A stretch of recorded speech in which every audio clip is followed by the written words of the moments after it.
नमस्कार छात्रों, संस्कृत ज्ञान चैनल में आपका स्वागत है और मैं हूं श्रीमती सीमा श्रीवास्तव। कल के वीडियो में हमने आपको स्वर पर विस्तृत चर्चा की थी।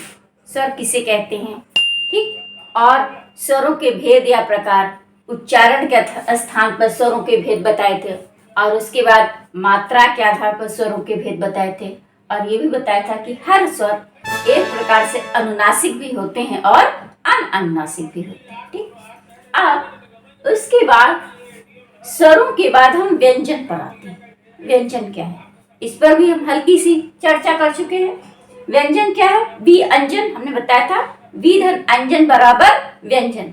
इसमें कौन सी संधि है, यण संधि। ठीक, अन्वच भवत इति व्यंजनम, अन्वच भवत इति व्यंजनम। ठीक, अब ये व्यंजन तो हमने बता दिया।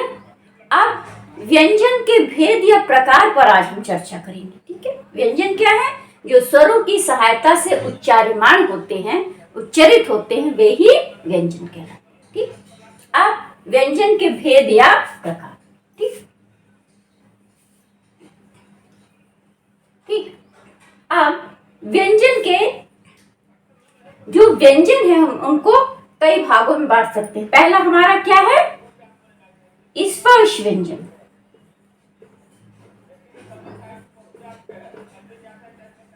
क्या है, स्पर्श व्यंजन। दूसरा है हमारा क्या, अंतस्थ व्यंजन।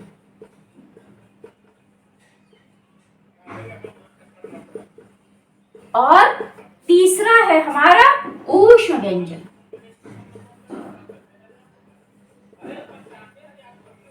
ठीक है, कौन कौन सा, स्पर्श व्यंजन, अंतस्थ व्यंजन और ऊष्म व्यंजन। ठीक, व्यंजन के 3 प्रकार होते हैं। ठीक, अब स्पर्श व्यंजन क्या है, पहले तो हम ये बताएंगे कि इसे हम स्पर्श व्यंजन क्यों कहते हैं। क्यों कहते हैं, इसलिए कहते हैं क्योंकि इनके उच्चारण में हमारी जो जिह्वा है वो मुख के अंदर स्थित अनेक उच्चारण स्थानों का स्पर्श करती है, इसीलिए हम इसे स्पर्श व्यंजन कहते हैं। ठीक, अब स्पर्श व्यंजन को हम कई भागों में बांटते हैं। स्पर्श व्यंजन को हम कई वर्गों में बांटते हैं। ठीक, पहला हमारा क्या है, कवर्ग। ठीक, कवर्ग।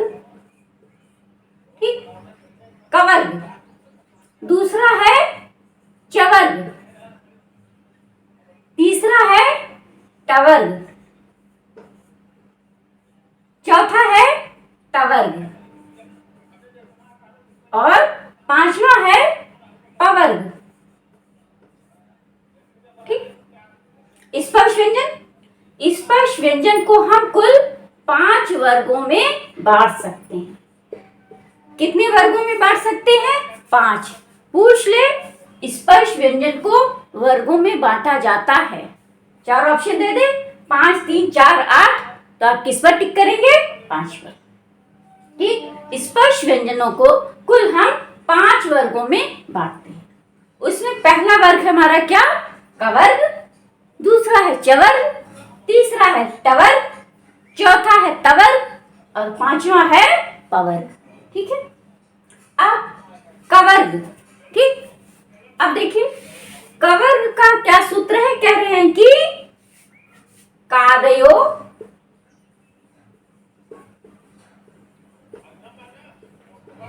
मावसाना स्पर्शा।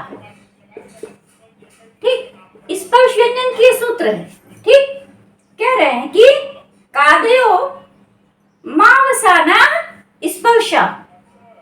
अब सूत्र को समझिए, कादयो, का माने का, आदि माने से या लेकर, का आदियो माने का से लेकर,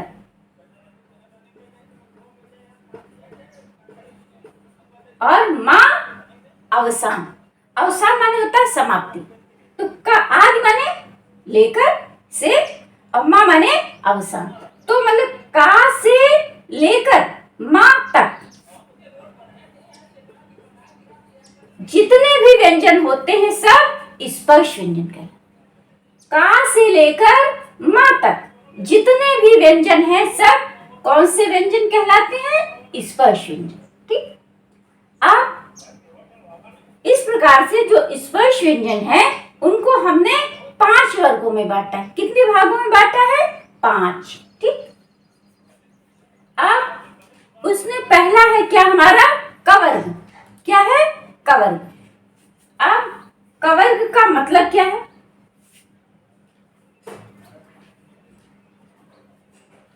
कवर्ग जो ये 5 वर्ग बांटे हमने, ठीक, तो इसको हमने 5 वर्गों में सुविधा के लिए बांट दिया। क्या? क्योंकि का वर्ग। ठीक, अब तो वर्ग माने होता है क्या? समूह। वर्ग माने समूह होता है। वर्ग एक पद है, याद रखिएगा। वर्ग क्या है? एक पद होता है। ठीक, और तो कवर्ग में क्या आता है? काखा गाघा अंगा। तो जब वर्ग कह दिया तो इसका मतलब 5 आ गए। ठीक है, वर्ग पद इसीलिए लगाया जाता है। क्यों? क्योंकि इसमें जो सबसे पहला वर्ड है, हमारा पहला व्यंजन है क्या? का, खा, गा, घा, अंगा। ठीक, का, खा, गा, घा, अंगा। तो इसमें जो पहला है क्या? का है। तो अब हम इसको अलग अलग कहने, का, खा, गा, घा, अंगा, हम आपको गिनाएं, आप लिखें, आप सुने, तो इसी की सुविधा के लिए जो उस वर्ग का जो पहला वर्ण होता है, जो व्यंजन होता है, उसी के लिए उसी के आगे हम वर्ग पद जोड़ देते। ठीक है, तो का के आगे हमने वर्ग जोड़ दिया। का के आगे हमने क्या जोड़ दिया? वर्ग। और जब वर्ग कह दिया तो इसमें उसमें 5 आ गए। हम अलग अलग ना कहें। ठीक, इसी की सुविधा के लिए जो उस वर्ग का जो पहला व्यंजन होता है उसी के आगे हम वर्ग पद जोड़ देते हैं। क्यों जोड़ते हैं? कि हम एक एक को कहने, सुनने, गिनाने की अपेक्षा हम उसी को हमने उसके आगे हम वर्ग लगा देते, तो अंडरस्टूड है कि वर्ग कह दिया, कवर्ग कह दिया, तो कवर्ग माने 5 आ गए। ठीक, तो इस प्रकार से कवर्ग के व्यंजनों की संख्या कुल कितनी हो गई? 5। का, खा, गा, घा, अंगा। अब इसी प्रकार से क्या है? चवर्ग। फिर वही बात आई, चवर्ग माने 4 है और इसके बाद हमने वर्ग पद जोड़ दिया तो इसमें इसमें 5 आ गए। कौन कौन से 5? जा, छा, जा, झा, इया। ठीक, ये भी कुल कितने हो गए? 5। 4, छा, जा, झा, इया, 5 हो गए। 1, 2, 3, 4, 5। अब आया क्या है? टवर्ग। ठीक, अब टवर्ग में क्या क्या है? टवर्ग बने 5, उस वर्ग के 5 होंगे। कौन कौन से? टा, ठा, डा, ढा, आड़ा। ये भी कुल कितने हो गए? 5। 1, 2, 3, 4, 5। ठीक है, अब इसमें भी देखिए टा के आगे वर्ग पर जोड़ दिया, इसका मतलब 5 आ गए। इसके बाद हमारा क्या आया? तवर्ग। तवर्ग माने क्या? अंडरस्टूड है? ता, था, दा, धा, ना। ता, था, दा, धा, ना। ठीक, इसकी भी संख्या कितनी हो गई? कुल 5। इसमें भी ता के आगे वर्ग पर जोड़ दिया गया, इसका मतलब 5 आ गए। इसके बाद आता है क्या हमारा? पवर्ग। पवर्ग में भी कौन कौन से आ गए? 5। कौन कौन से? पा, फा, बा, भा, मा। इनकी भी संख्या कुल कितनी हो गई? 5। ठीक है, तो इस प्रकार से स्पर्श व्यंजनों को कुल कितने वर्गों में बांटा गया? 5 वर्ग। कौन कौन से 5 वर्ग हैं? कवर्ग, चवर्ग, टवर्ग, तवर्ग और पवर्ग। ठीक, और प्रत्येक वर्ग में 5-5 हो गए। तो इस प्रकार से कुल कितने हो गए? स्पर्श व्यंजनों की संख्या कुल कितनी हो गई? 25। 5 बचे 25। 5 × 5 = 25। तो इस प्रकार से स्पर्श व्यंजनों की संख्या कुल कितनी हो गई? 25। ठीक, अब पूछ ले स्पर्श व्यंजनों की कुल संख्या है 25, 30, 40, 42, तो आप किस पर टिक करेंगे? 25 पर टिक करेंगे। ठीक है, तो इस प्रकार से स्पर्श व्यंजनों की कुल संख्या होती है 25।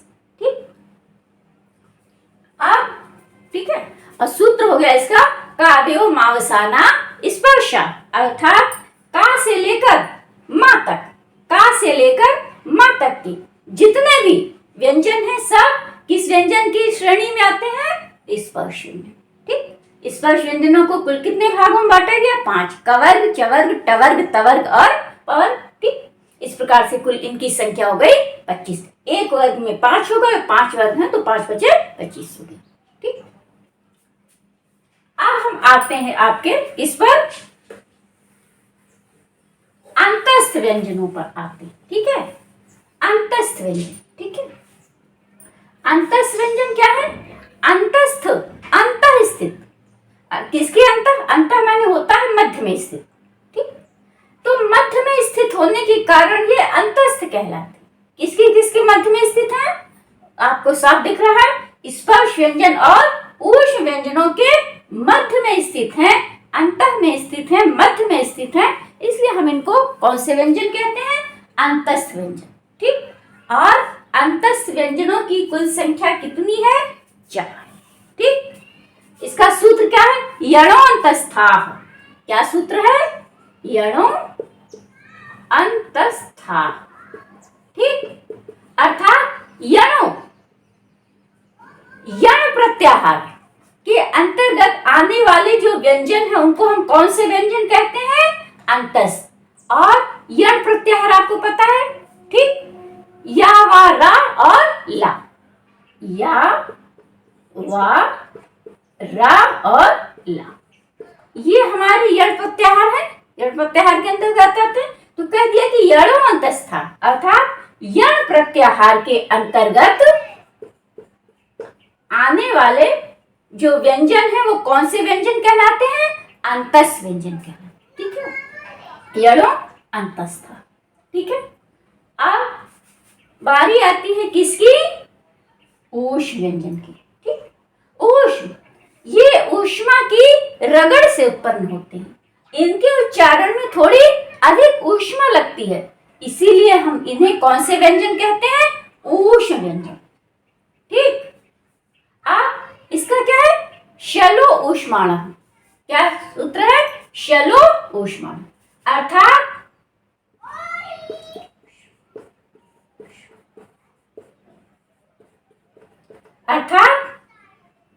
शल प्रत्याहार। शल। ठीक, शल प्रत्याहार अर्थात क्या? यहां से शुरू करिए। मैं शल, शा शा शा हा, शा शा सा और हा। शल प्रत्याहार में कौन कौन से आते हैं? शा शा सा हा। तो शल प्रत्याहार के अंतर्गत जो व्यंजन आते हैं उन्हें हम कौन सा व्यंजन कहते हैं? ऊष्म व्यंजन। ठीक, शल प्रत्याहार। ठीक, अब कभी कभी क्वेश्चन बदल के पूछ सकता है कि यण प्रत्याहार के अंतर्गत आने वाले व्यंजन हैं ऊष्म व्यंजन, स्पर्श व्यंजन, अंतस्थ व्यंजन या इनमें से कोई नहीं, तो आप किस पर टिक करेंगे? अंतस्थ व्यंजन। ठीक, यण प्रत्याहार के अंतर्गत आने वाले व्यंजन है कौन से व्यंजन है? इन अंतस्थ व्यंजन। यह भाषा बदल दे, अंतस्थ व्यंजन के अंतर्गत आते हैं 4 प्रत्याहार दे दे, यण प्रत्याहार दे दे, शल प्रत्याहार दे दे, झल प्रत्याहार दे दे, चर प्रत्याहार दे दे, कोई भी प्रत्याहार दे, तो आप किस पर टिक करेंगे? यण प्रत्याहार। ठीक, ऐसे इसमें भी दे सकता है कि ऊष्म व्यंजन के अंतर्गत आते हैं शल प्रत्याहार, यण प्रत्याहार, चर प्रत्याहार, खर प्रत्याहार, कोई भी दे दे तो आप किस पर टिक करेंगे? शल। ठीक, तो इसको याद कर लीजिए शॉर्ट में, यण बराबर अंतस्थ व्यंजन। ठीक, यण बराबर अंतस्थ व्यंजन। ठीक, और इसी प्रकार से इसको भी याद कर लीजिए, शल बराबर ऊष्म व्यंजन। ठीक, या संख्या पूछ ले कि अंतस्थ व्यंजन के अंतर्गत आने वाले व्यंजनों की संख्या है 4, 3, 5, 8, तो आप किस पर टिक करेंगे? 4 पर। ठीक, ऐसे पूछ ले ऊष्म व्यंजन के अंतर्गत आने वाले व्यंजनों की संख्या है 4, 5, 6, 8, तो आप किस पर टिक करेंगे? 4 पर। ठीक है, तो इसको शॉर्ट में सुविधा के लिए याद कर लीजिए, यण बराबर अंतस व्यंजन और शल बराबर ऊष्म व्यंजन। ठीक, इसकी भी संख्या 4 है, इसकी भी संख्या 4 है और स्पर्श व्यंजनों की कुल संख्या है 25। ठीक, 25 4 4। ठीक है, इस प्रकार से कुल हो गए कितने? 33 हो गए। देखिए 25 4 29 4 33। ठीक, और हमने आपको पहले भी बता दिया था कि व्यंजनों की कुल संख्या कितनी है?